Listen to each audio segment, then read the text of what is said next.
Captain Star, the greatest hero any world has ever known. Captain Star journeyed the universe in his ship, the Boiling Hell. His orders, to discover new worlds, name them after himself, and then sell them things.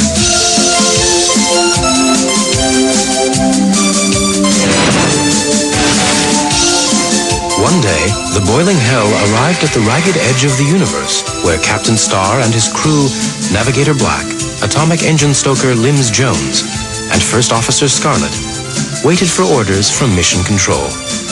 And waited. And waited. And waited.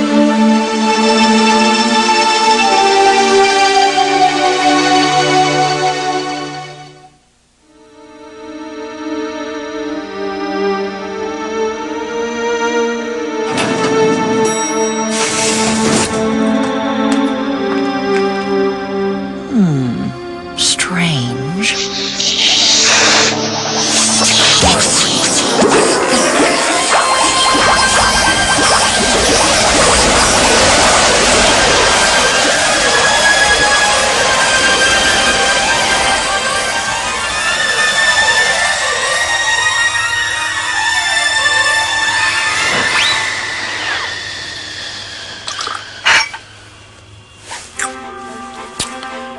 Excellent tea, Black.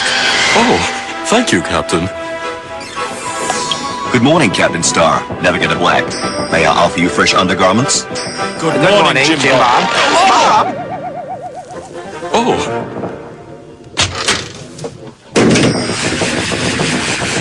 You need not thank me. Captain, you must see this. It's brilliant. What is it, Jones? Captain, it's my best invention yet. We all think so. Wow!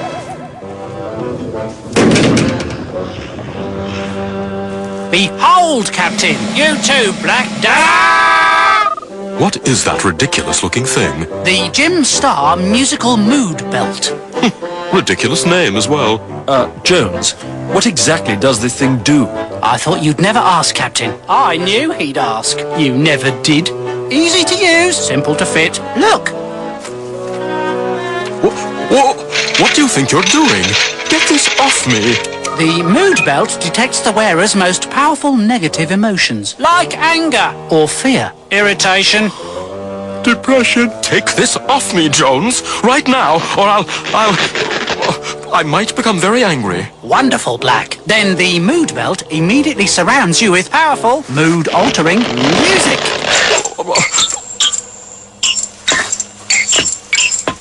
Jones, I assume it comes with a volume control. Of course, Captain. Volume control and reset buttons. Nice and shiny. Easy to use on the back.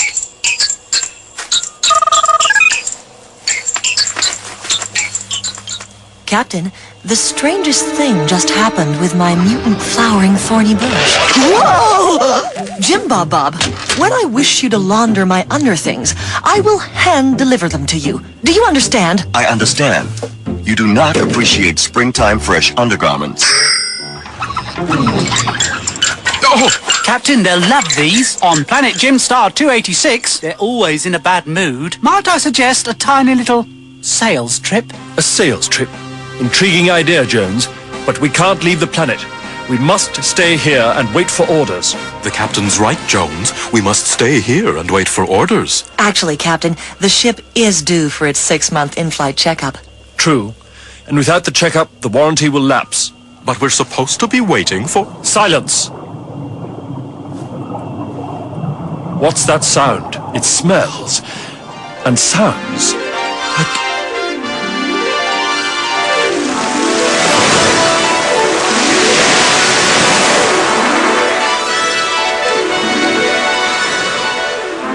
an incoming tidal wave.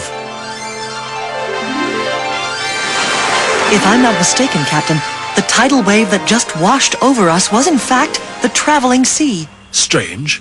The traveling sea usually wanders about on the dark side of the planet. Oh, look! Look! Fish on stilts! Those would be the stiltfish. The stilts are a natural adaptation after millennia following the traveling sea. But the fish seem rather confused. I must help them! Hello, fish sticks! Strange. Captain, this all reminds me of something I saw on one of my excursions into the caverns of the Nameless Ones. I'll get back to you. Fish sticks! Fish sticks! Well, we're all packed, Captain, for our sales trip. Check up flight. Combination of the two. Shall I warm the engines, Captain? Power on, Jones. Power on!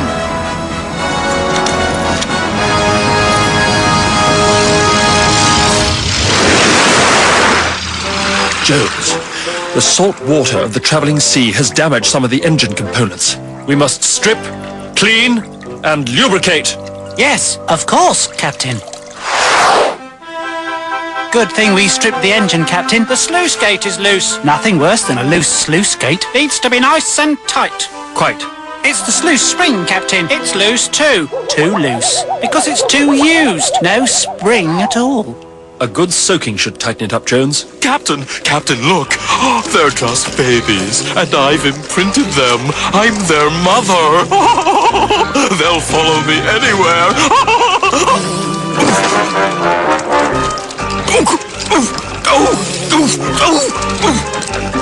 How sad. You do your best to bring them up properly, and they just walk all over you. Oh, shut your mouth, Jones. I wouldn't have fallen if I weren't wearing your stupid belt, and I want it off right this minute. I can't do that, Black. Time-locking mechanism. To give the maximum benefit, besides, it still seems you need it. Black, take these engine components and soak them in the stream of viscosity. The stream of viscosity. Yes, Captain, yes. Jim Bob will go with you. Off you go.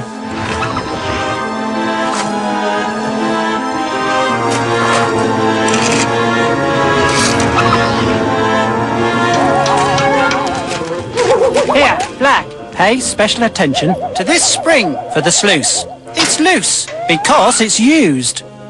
What? We don't have a new spring, only the used spring. And the used spring is loose, but a good soaking should tighten it up. What? And be careful, the used sluice spring is essential. I must say I don't much like this assignment. Not one bit.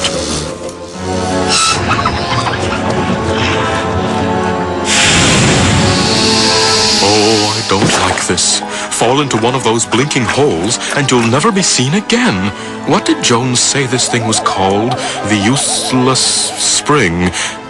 Hold on a minute. Oh, I see. It's a very clever joke, isn't it? I do not know. I am not programmed for humor. Be careful. The useless spring is essential. That's what Jones said.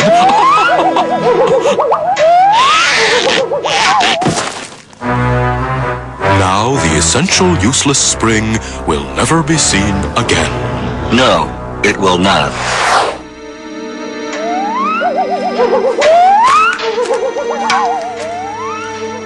The flowering bush, pollen cloud, traveling sea, stiltfish.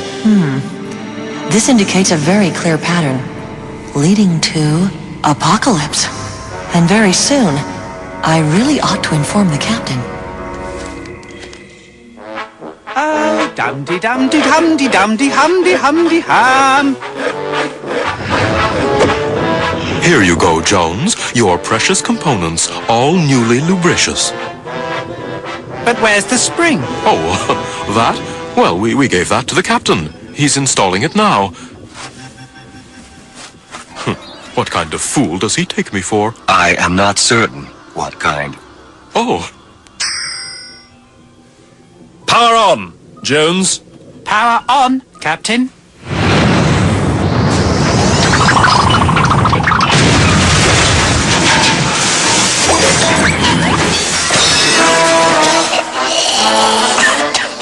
Captain, I don't understand. What could have happened? A rather large explosion, Jones.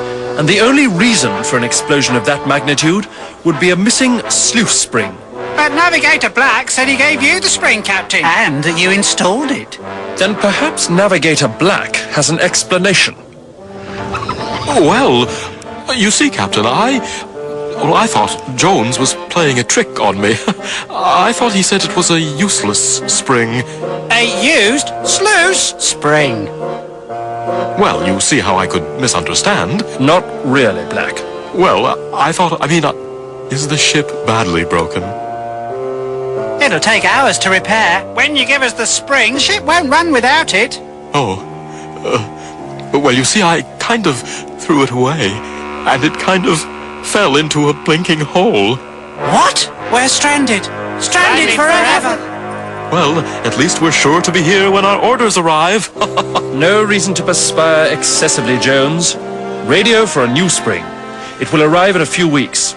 Things could be worse. Captain, a huge comet is due to strike the planet within 2 hours. We'll all be killed unless we take off in the ship immediately. Captain, can we sweat now? Permission granted, Jones. This comet appears every 1,500 years, each time passing closer. A minor collision wiped out the most recent civilization here on the nameless planet. This time, it'll be a direct hit. And we'll be wiped out because he threw the spring away. Because I thought it was... It's not how we got into this predicament. It's important. It's how we get out of it. Captain, I'll investigate the area surrounding the field of blinking holes. Perhaps the spring wasn't actually swallowed. Very good, Scarlet. Jones and I will work on fashioning a replacement spring. But, Captain, don't you want me to do anything? Why don't you prepare lunch? Captain, I'm not sure lunch is feasible. If we haven't escaped the planet, we'll be burnt to a crisp by lunchtime. Just a light snack, then.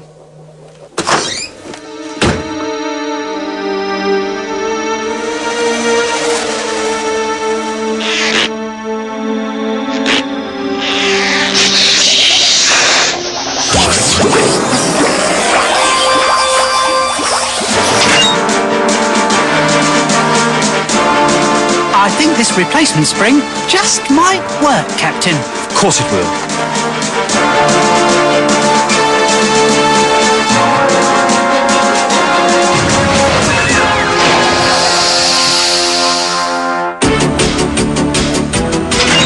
We've got it this time, Captain. Of course we do.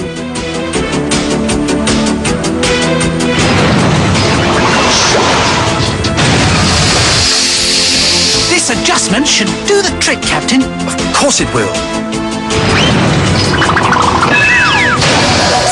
Those earlier efforts were miscalculations. The ultimate solution I now hold in my hands. Of course you do. There's a very slight chance that this one might work, Captain. Do you really think so?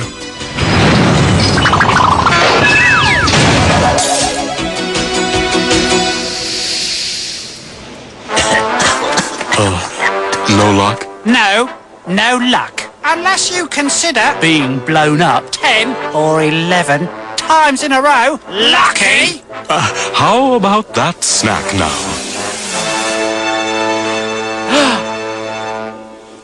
I'm afraid there's no hope of retrieving the spring. This is all your fault, Black. You deliberately sabotaged this trip. Sabotage? Oh, Jones, you're always exaggerating things. Exaggerating? You've doomed us to a fate worse than death. Well, not worse than death. Simply death. There, you see. Oh, let go of me, you maniac. Oh! You first! Oh, no! You have more hands. You first. You first! Oh. I'm ashamed of you both. Navigator Black, you go directly to my office for an emergency therapy session. Ha, ha, he, you're in therapy. And I'll see you, Jones, in exactly 1 hour. Me? There's nothing wrong with me. Me neither. Nor me. Better make it 20 minutes. We'll probably be dead in an hour.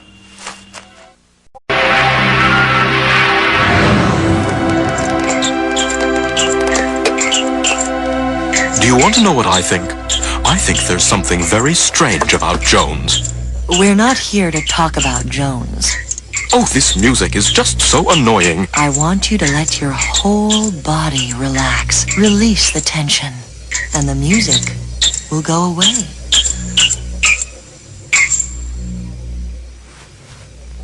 Now tell me how you're feeling. Much better now. Why? Well, a comet is about to strike the planet. there's an excellent chance we'll all be incinerated in a firestorm more terrible than you could possibly imagine. Oh.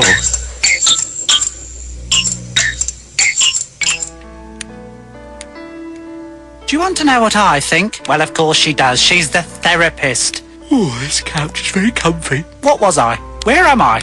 You were going to tell me what you think. Oh, yes, well, I think there's something very strange about Black. Very strange. And fishy. He wears flippers in bed. What is it with Black and those fish? You'd almost think. Jones, we're not here to talk about Navigator Black. We're here to talk about what's bothering you.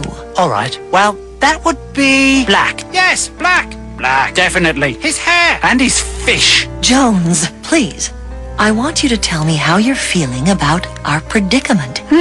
How am I feeling? Mixed emotions. I'm depressed. I feel quite happy, actually. I feel so alone. I'm afraid of crowds. Time's up. It's only been 3 minutes. From now on, I think we'll book you in one head at a time. Oh, Captain, is there something you needed? Well, yes, Officer Scarlet. Actually, I've come to see you. Professionally, of course. Of course. It's not that I'm worried about failing. It's simply not possible for me to fail. I suppose I'm worried about worrying about failing. Captain, I have no doubt you'll come up with a solution, that you'll save us all. But in the meantime, just in case these are our last minutes together, you and I, isn't there something you'd like to do or say? Bodies have an effect on one another, haven't they? Oh, yes, they have, Captain. An attraction, a gravitational effect. Bodies pulling towards each other, drawing ever closer. Yes, Captain.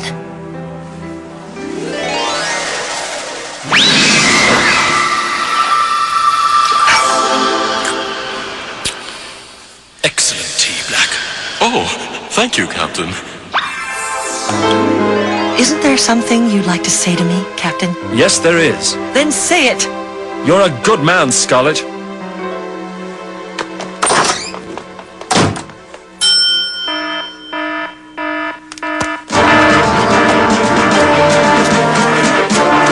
Everyone into the ship.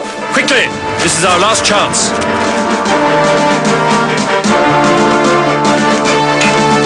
Captain, might I ask exactly what is going on? I have rigged yet another replacement spring, and we're about to fire up the ship's engines.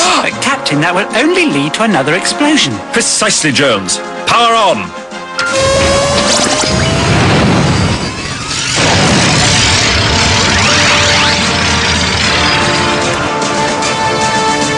Captain, the ship is hovering.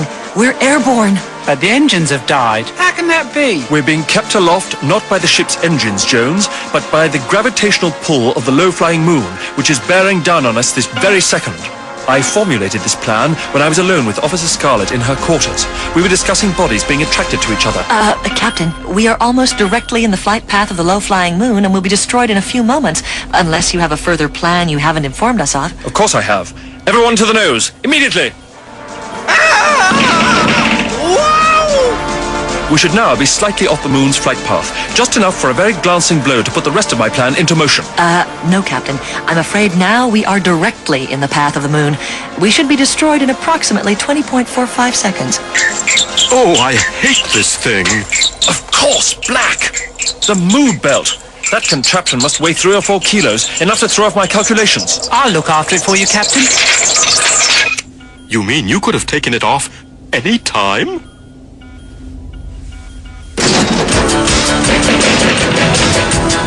Now we should be struck a glancing blow by the low-flying moon.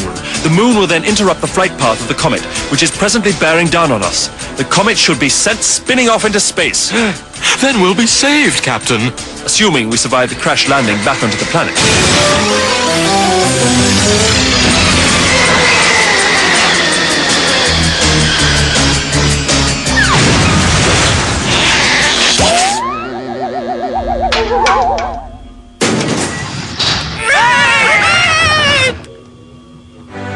Yes, Captain.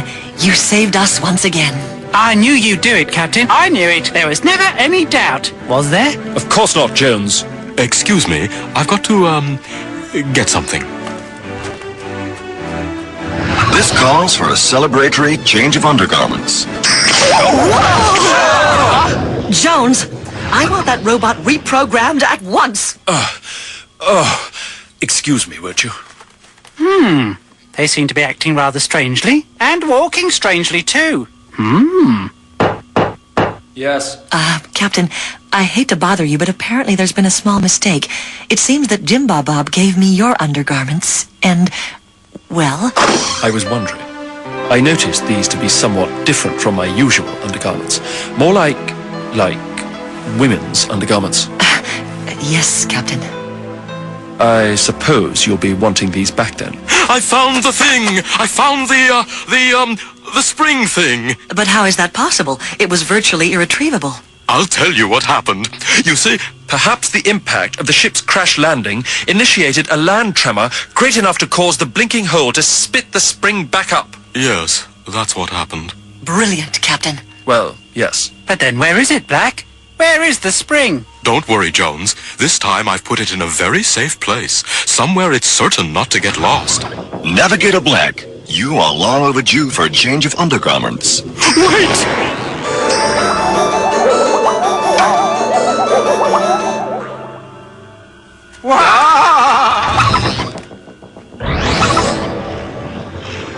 Captain's Diary.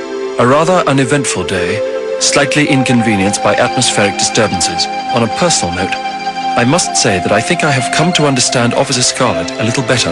I suppose it's not until you've been in another person's undergarments that you truly begin to know that person. What is the old saying? The undergarments are the windows of the soul. The undergarments are the windows of the soul. I wonder who said that originally. Perhaps I did.